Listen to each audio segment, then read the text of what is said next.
बूढ़ी अम्मा की गर्भवती कुतिया। रामपुर गांव में सरला और उसकी बहू राम्या एक बड़े से घर में रहते थे। राम्या का पति काम के चलते अक्सर दूसरे शहर रहता था। सरला को जानवरों से बहुत प्यार था, इसलिए वो अक्सर घर के बाहर पानी की बाल्टी भरकर रखती थी ताकि बेजुबान जानवर आएं और वो पानी पी सकें। गाय, बैल, कुत्ते जब वहां से पानी पी के जाते थे तो उन्हें देखकर सरला बहुत खुश होती थी। कई बार आवारा जानवर वहीं गोबर भी कर देते थे। छी छी छी, घर के सामने कितनी गंदगी कर दी है इन जानवरों ने। ये बुढ़िया के सर पर पता नहीं कौन सा भूत चढ़ा हुआ है जो इन जानवरों को पानी पिलाती रहती है। माँ, आप इन जानवरों को यहाँ पानी क्यों रखती हो? देखो ना, यहाँ कितनी गंदगी फैल जाती है इनसे। अरे बेटा, तो क्या हुआ, गोबर ही तो है, उठा देंगे, सब साफ हो जाएगा। ठीक है, तो आप खुद ही उठा दो, मैं नहीं हाथ लगाने वाली इसको। राम्या को जानवर बिल्कुल पसंद नहीं थे, इसलिए उसे अपनी सास की आदतें पसंद नहीं थी, जिसकी वजह से वो अपनी सास को ज्यादा पसंद नहीं करती थी। कुछ समय के बाद बारिश का महीना था और रात का समय था। बाहर बहुत जोर से बारिश हो रही थी। तभी एक कुतिया, जो कि पेट से थी और बारिश से खुद को बचाने के लिए वो उसके घर के बरामदे में आकर बैठ जाती है और वहीं आराम करने लगती है। पूरी रात बहुत बारिश हुई। अगली सुबह, हाँ, आज तो कितना सो ली हूँ। हाँ, रात भर खूब बारिश हुई, इसलिए नींद भी अच्छी आई। चलो अब जल्दी से उठकर घर का सारा काम कर लेती हूँ। राम्या झाड़ू लगाते लगाते बाहर बरामदे में पहुंची तो बाहर बैठे कुत्ते को देखकर वो बहुत गुस्सा हो जाती है। अरे कुत्ता, कहाँ से आकर बैठा है? इसे क्या बैठने के लिए मेरा ही घर दिखा? चल उठ यहाँ से, भाग यहाँ से। राम्या के बोलने पर भी कुतिया वहां से नहीं उठती।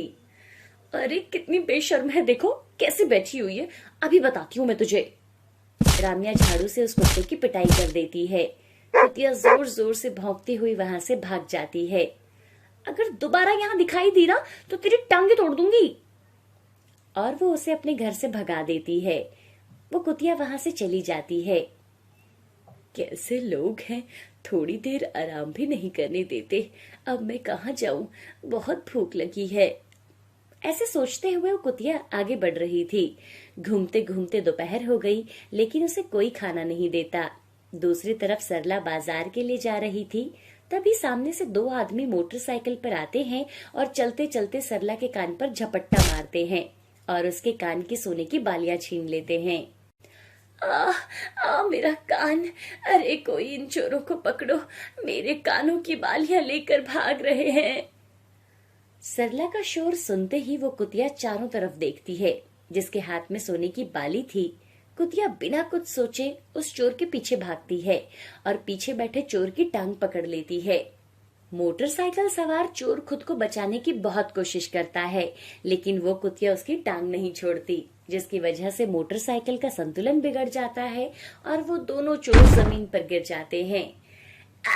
अरे बचाओ, काट लिया। चोर दर्द से कर्राह रहा था। दूसरा आदमी जैसे ही भागने लगता है तो वो कुतिया उसे भी काट लेती है। अरे छोड़ो मेरे पैर को। तभी सरला और कुछ लोग वहां आते हैं और चोरों को पकड़ लेते हैं। सरला की कान की बाली चोरों से लेते हैं और सब मिलकर उन दोनों चोरों को खूब मारते हैं और बाद में उन्हें पुलिस के हवाले कर देते हैं। उस कुत्ते को देखकर सरला बहुत खुश हुई। आज तुम नहीं होती तो चोर मेरी बाली ले जाते। तुम्हारी मदद से न सिर्फ मेरी बाली मिली, बल्कि एक चोर भी पकड़ा गया। तुम तो बहुत समझदार हो। सरला उस कुत्ते से बड़े प्यार से बात कर रही थी और उसके सर पर हाथ फेरती है। अरे तुम तो गर्भवती हो, तुम्हें भूख लगी होगी ना। चलो मेरे साथ मेरे घर चलो, मैं तुम्हें वहाँ पेट भर खाना खिलाती हूँ। सरला के साथ वो कुतिया चलने लगती है और सरला के घर पहुंच जाती है। आजा, यही मेरा घर है। घर देखते ही वो कुतिया वहीं रुक गई, क्योंकि ये वही घर था जहां से सुबह सुबह उस कुतिया को झाड़ू से मारकर भगाया गया था। अरे क्या हुआ, तुम वहीं क्यों रुक गई? चलो मेरे साथ अंदर चलो। ये आप मुझे किस घर ले आई? थोड़ी देर पहले मुझे इस घर की औरत ने झाड़ू से मारकर भगाया था। अब मैं दोबारा यहाँ नहीं आऊंगी। अच्छा, वो मेरी बहू होगी। उसे तुम्हारी सच्चाई के बारे में नहीं पता, इसलिए उसने ऐसा किया होगा। लेकिन अब तुम्हें उससे डरने की कोई जरूरत नहीं है। मैं तुम्हारे साथ हूँ, ठीक है? तुम अंदर मेरे साथ चलो। कुतिया सरला के साथ घर के अंदर आ जाती है। अंदर बैठी राम्या जैसे ही कुत्ते को देखती है तो चिल्लाते हुए बोलती है, अरे माँ जी, ये क्या कर रही हो? इस कुत्ते को कहाँ से लेकर आ गई? अरे बेटी, अगर ये कुतिया आज न होती तो मेरा हजारों का नुकसान हो जाता। सरला सारी बात अपनी बहू को बताती है। इसने बड़ी बहादुरी से उस चोर का पीछा कर उसे पकड़ लिया और मेरा नुकसान होने से बच गया। मैंने सोच लिया है, आज से ये कुतिया हमारे साथ इसी घर में रहेगी। क्या? लेकिन क्यों? अरे अभी तो बताया, ये बहुत समझदार है और ऊपर से ये पेट से भी है। राम्या अपनी सास को कुछ नहीं बोल पाई, लेकिन अंदर ही अंदर वो बहुत गुस्सा थी। ये बुढ़िया तो पागल हो गई है। कल को कोई भी मदद करेगा तो क्या सबको अपने घर ले आएगी? हाँ, मुझे कैसे भी करके ना इस कुतिया को यहाँ से भगाना ही होगा, नहीं तो ये कुतिया अपने बच्चे भी यहीं देगी, फिर इसके पिल्ले यहीं गंदगी डालेंगे। मेरा तो पूरा दिन साफ सफाई में ही निकल जाएगा। दूसरी तरफ सरला उस कुतिया के लिए खाना लाती है। ये लो, खाना खा लो।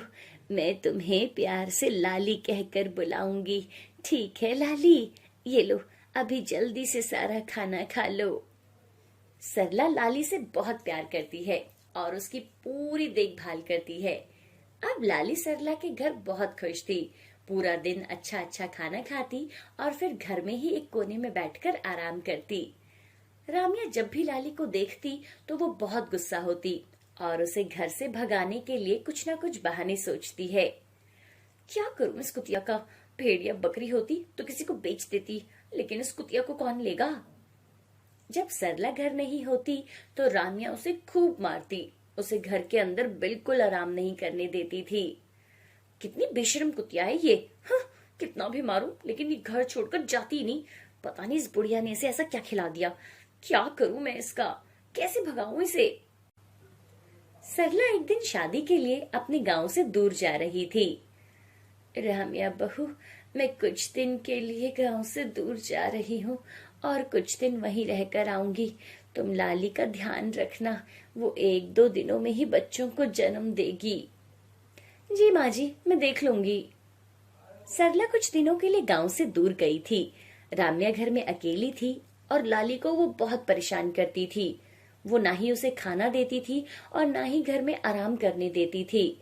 इसलिए लाली घर के पीछे एक पेड़ के नीचे बैठी रहती थी, जो घर के साथ ही था। एक रात राम्या घर में आराम से सोई हुई थी, तभी एक चोर उनके घर की तरफ आता है। ये घर तो काफी बड़ा है, यही चोरी करता हूँ। चोर चुपके से घर में घुस जाता है और सरला के कमरे में जाता है और उसकी अलमारी खोलने लगता है। उसके हाथ से कुछ चाबियां नीचे गिर जाती हैं, जिसकी आवाज लाली को सुनाई देती है। लाली भागकर घर के पास आती है और इधर उधर सूंघती है। जरूर घर में कोई घुस गया है। लाली भी घर के अंदर जाती है और देखती है कि एक चोर सरला के कमरे में रखी अलमारी से पैसे और गहने निकाल रहा था।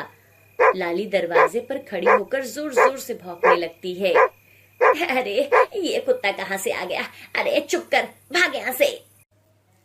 अरे ये कुतिया अंदर आ गई।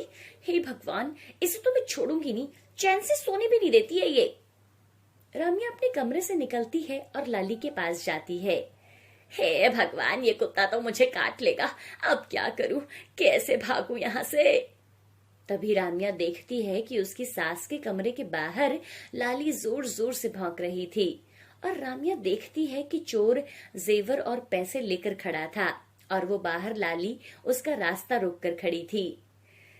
अरे चोर चोर चोर, हमारे घर में चोर घुस आया है। तभी लाली भागकर उस चोर पर झपट जाती है और उसे काट लेती है और वो चोर जमीन पर गिर जाता है। अरे बचाओ, मुझे काट लिया इसने मुझे। लाली उसकी टांग को मुंह में डाल लेती है। तभी आसपास के लोग भी वहां आ जाते हैं और उस चोर को पकड़ लेते हैं। राम्या सारे गहने और पैसे संभाल कर रखती है। गांव वाले उस चोर को खूब पीटते हैं और उसे पुलिस में दे देते हैं। आज एक बार फिर चोर को पकड़ लिया गया और उसे जेल में डाला गया। लाली, तू तो सच में बहुत समझदार है। हे भगवान, मैंने इसके बारे में माँ जी से सुना था, लेकिन आज अपनी आंखों से देख भी लिया। तुम तो बहुत बहादुर हो। आज से ना मैं तुम्हारा खूब ध्यान रखूंगी। तुम्हारा ही नहीं बल्कि तुम्हें लेकर आई अपनी सासू माँ का भी ना मैं खूब ध्यान रखूंगी। इस तरह राम्या में बदलाव शुरू हुआ। अब वो लाली को बहुत प्यार करती थी। अगली सुबह लाली 4 पिल्लों को जन्म देती है। वो देखने में बिल्कुल लाली की तरह लगते थे। उसी शाम राम्या की सास सरला भी आ जाती है और वो लाली के पिल्लों को देखकर बहुत खुश हो जाती है। राम्या भी अपनी सास को घर में होने वाली चोरी और लाली की समझदारी के बारे में सारी बात बताती है। मैंने तो तुमसे पहले ही बोला था कि लाली बहुत समझदार और होशियार है। अब सास और बहू लाली और उसके 4 पिल्लों की खूब देखभाल करते थे। लाली और उसके बच्चे भी वहाँ बहुत खुश थे। शांति सुबह सुबह अपना हसुआ लेकर जंगल की ओर जाने लगी। शांति रोज जंगल से सूखी लकड़ियाँ तोड़कर लाती और उसी से उसके घर का चूल्हा जलता था। उस दिन जब शांति लकड़ी काटने गई, उसने देखा कि बहुत सारे पेड़ पहले से ही कटे हुए हैं। अरे, अब तो हमारा ये जंगल कटता ही जा रहा है। लोग बड़े बड़े हरे पेड़ भी बिना सोचे समझे ही काट देते हैं। शांति जंगल के और अंदर चली जाती है। उसने देखा कि वहाँ एक बहुत बड़ा सूखा पेड़ गिरा हुआ था। अरे, यहाँ पर तो बहुत सारी सूखी लकड़ियाँ हैं। अगले 10 दिन तक भी यहाँ से लकड़ियाँ काटूंगी तब भी कम नहीं पड़ेंगी। शांति पेड़ की लकड़ियाँ काटने के लिए हसुआ उठाती है। तभी उसने देखा कि उन लकड़ियों के नीचे से छोटे पिल्लों की आवाजें आ रही थी। अरे अरे, लगता है यहाँ किसी कुत्ते ने बच्चे दिए हैं। अगर मैं यहाँ से लकड़ियाँ उठाऊंगी तो बच्चे परेशान होंगे। चलो, मैं कोई और सूखा पेड़ देखती हूँ। ऐसा बोलकर शांति आगे बढ़ जाती है, जहाँ उसे एक और सूखा पेड़ दिखता है और शांति अपनी जरूरत के अनुसार लकड़ियाँ लेकर घर जाती है। ऐसे ही दिन बीत रहे थे। शांति रोज उस कुत्ते के और उसके पिल्लों को देखती है और उनके लिए रोज रोटी लेकर जाती है और उनको रोटी डालती थी। एक दिन जब शांति जंगल से लकड़ी काटने गई, तब उसने देखा कि कल्याणी और उसकी बहू उसी सूखे पेड़ पर कुल्हाड़ी चला रही थी, जिस पेड़ की लकड़ियों के नीचे पिल्ले थे। अरे कल्याणी, सीमा बहू, ये तुम क्या कर रहे हो? अरे, इस बुढ़िया का तो दिमाग खराब हो गया है। दिखाई नहीं देता क्या लकड़ियां काट रहे हैं? अरे वो तो मैं देख रही हूँ, लेकिन इस पेड़ की लकड़ी को मत काटो। इसके नीचे कुत्ते के छोटे छोटे पिल्ले हैं। तो क्या हुआ? वो पिल्ले किसी और पेड़ की लकड़ियों के नीचे छुप जाएंगे? इतने सारे पेड़ गिरे होते हैं यहाँ पे। सीमा बहू, तू लकड़ियाँ काट। ये बुढ़िया तो ऐसी ही बकती रहती है। अरे, लेकिन इतने छोटे बच्चे कहाँ जाएंगे? लेकिन कुछ नहीं, चल जा यहाँ से। आई बड़ी हमें सिखाने वाली। सास बहू उस सूखे पेड़ की लकड़ियों को काटने लगते हैं और बूढ़ी शांति बेचारी चाह कर भी कुछ नहीं कर पाई और वो आगे चली गई। दोपहर के समय जब शांति जंगल से लौट रही थी, तब उसने देखा कि कल्याणी और उसकी बहू ने सारी लकड़ियां काट ली थी और अब वहाँ एक कुतिया मरी हुई थी। ऐसा लग रहा था कि किसी ने उसके सर पर पत्थर मारा हो और उसके 4 पिल्ले अपनी माँ के पास बैठे तड़प रहे थे। ये सब देखकर शांति की आंखों से आंसू बहने लगते हैं। हे भगवान, अब इन बच्चों का क्या होगा? ये कल्याणी भी कितनी दुष्ट है। मैंने बताया था कि यहाँ से लकड़ियाँ मत काटो, लेकिन उसने मेरी बात नहीं सुनी। फिर शांति ने गड्ढा खोदकर उस कुतिया के शव को उस गड्ढे में डाल दिया।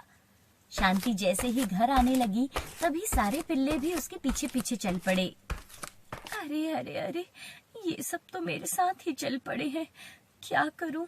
इन्हें यहाँ छोड़ भी नहीं सकती। शांति उन सब पिल्लों को अपने साथ अपने घर ले जाती है। अरे बुढ़िया, पागल हो गई है क्या? इन पिल्लों को उठाकर कहाँ चली है? अरे खुद का पेट तो तुझसे भरता नहीं, इनको क्या खिलाएगी?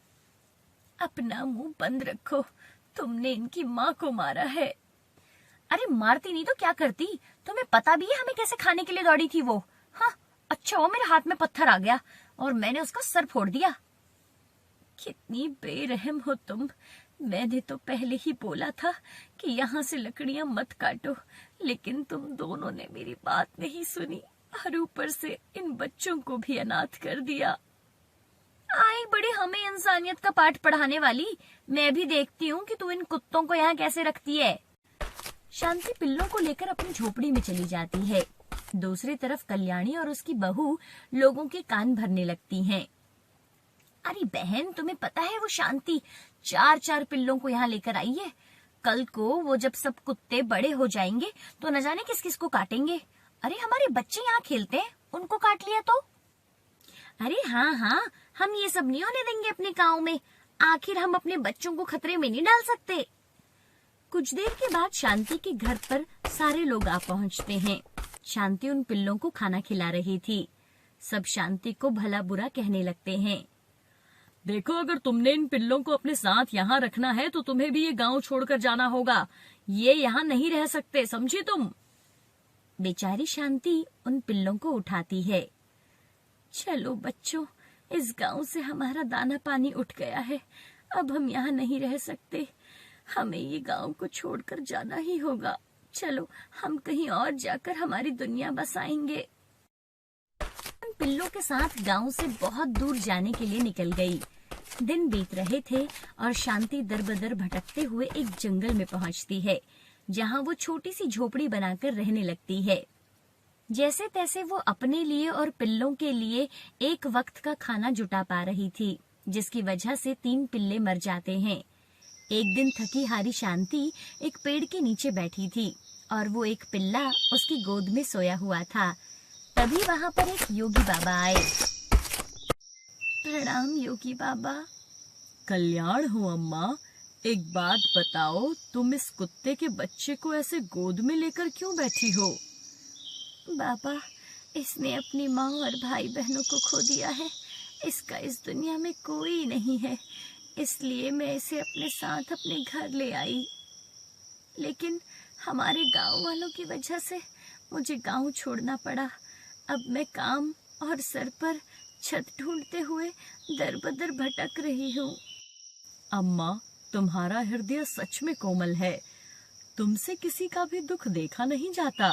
तुमने अनाथ पिल्ले की जिम्मेदारी लेकर इसे एक परिवार दिया है।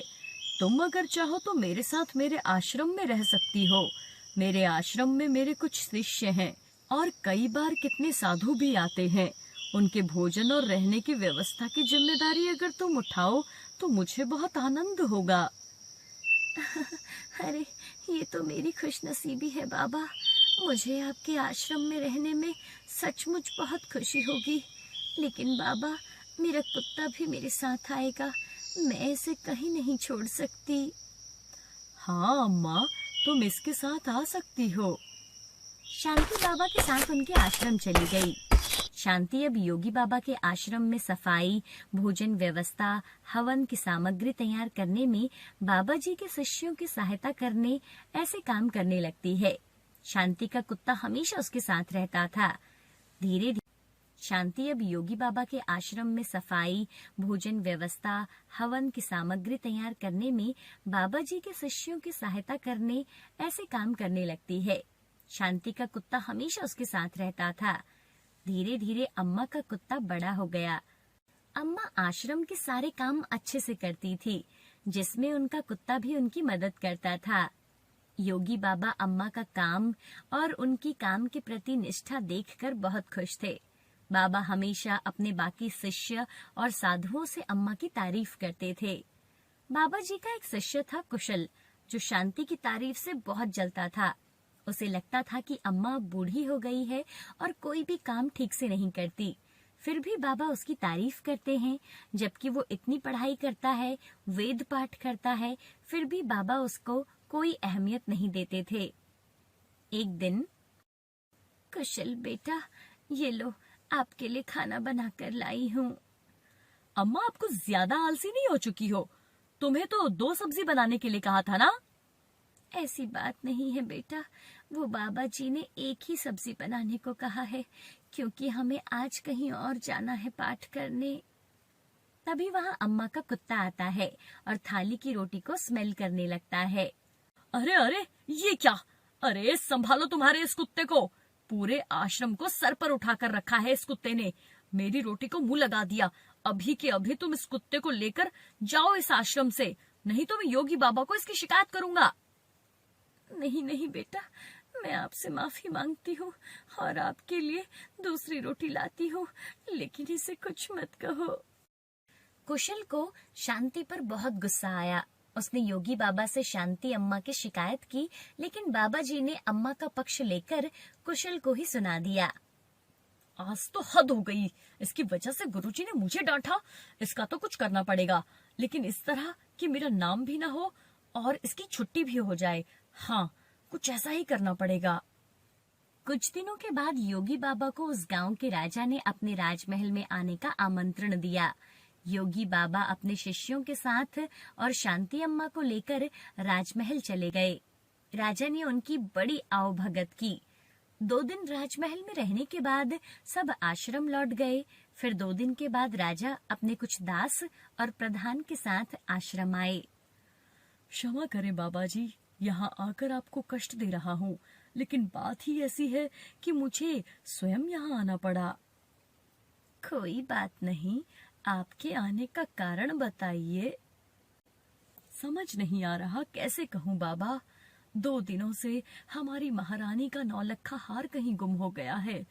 समझ नहीं आ रहा कि कहाँ गायब हो गया। साफ साफ बताइए कि आप क्या कहना चाहते हैं। क्या हमारे जाने के बाद से वो हार गुम हुआ है? सच कहूँ तो हाँ। मतलब हम में से किसी ने वो हार चुराया है, ऐसा कहना है आपका? नहीं बाबा जी, मैं आप पर शक करने का पाप नहीं कर सकता, लेकिन महारानी की वजह से मुझे यहाँ पर आना पड़ा है। महाराज, आपके यहाँ आने की वजह से मुझे कोई आपत्ति नहीं हुई, लेकिन मैं अपने सारे शिष्यों को अच्छे से जानता हूँ। मेरे शिष्यों में से कोई भी चोरी जैसा पाप नहीं कर सकता। फिर भी अगर आपको तसल्ली ना हो तो आप सबकी तलाशी ले सकते हैं। राजा के साथ आए हुए दासों ने सबकी तलाशी ली। तब उन्हें अम्मा की झोली में वो 9 लक्खा हार छुपा मिला। वो अम्मा को पकड़ कर ले गए। छोड़ो मुझे, मैंने कुछ नहीं किया। बाबा जी, मैं सच कह रही हूँ, मैंने चोरी नहीं की। अरे अम्मा, आपने चोरी की है? हम सोच भी नहीं सकते थे कि आप इतनी गिरी हुई हरकत कर सकती हो। नहीं नहीं बेटा, मैं सच कह रही हूँ, मैंने कुछ नहीं किया। मैंने तो उस हार को देखा तक नहीं। बाबा जी, ये अम्मा रंगे हाथों पकड़ी गई है। अब मैं कुछ भी नहीं कर सकता। मुझे इन्हें सजा दिलाने के लिए महल लेकर जाना ही होगा। बाबा जी, मुझे बचा लीजिए, मैंने सच में कुछ नहीं किया। आप मुझे जानते हैं, मैं चोरी के बारे में सोच भी नहीं सकती।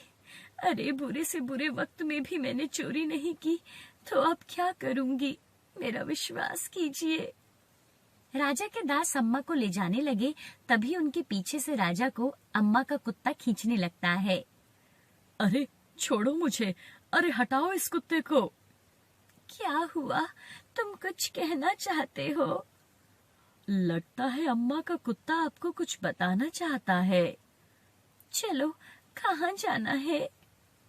कुत्ता अम्मा के कहने पर आश्रम के कमरों की तरफ भागता है और उसके पीछे सब लोग जा रहे थे। तभी वो कुत्ता कुशल के कमरे में जाता है और उसके कमरे में एक थैला था। कुत्ता उसको देखकर भौंकने लगता है। राजा के दास उस थैले को खोलते हैं तो उसमें उस 9 लक्खा हार के साथ वाले कान के झुमके भी थे। ये थैला किसका है और ये झुमके इसमें? ये तो कुशल का है। सच सच बताओ कुशल, ये सब क्या है? ये सब तुमने ही चोरी किया था ना? और फिर हार अम्मा के थैले में रख दिया? नहीं, मैंने कुछ नहीं किया। ये यहाँ कैसे आया मुझे नहीं पता। तुम्हारी लड़खड़ाती हुई जुबान ने सब कुछ कह दिया है। मैं कभी सोच भी नहीं सकता था कि तुम ऐसा करोगे। सच सच बताओ, तुमने चोरी क्यों की और उसका इल्जाम अम्मा पर डालकर क्या करना चाहते थे? कुशल ने अपनी जलन के बारे में सब कुछ सच सच बाबा जी को बता दिया। महारानी के हार की चोरी के जुर्म में कुशल को पकड़ लिया गया। अम्मा, तुम्हारा ये कुत्ता सच में बहुत समझदार है और बड़े काम का है। ये हमारे राज्य की बड़ी मदद कर सकता है। मैं चाहता हूँ कि आप इसके साथ हमारे राज्य में रहो। महल में जब भी कोई चोरी होगी तो ये हमारी मदद करेगा। इस काम के बदले में तुम्हें बहुत धन दूंगा। राजा जी की बात अम्मा को सही लगी और बाबा जी ने उसमें हामी भरी। अब अम्मा और उनका कुत्ता राजमहल में रहने लगे।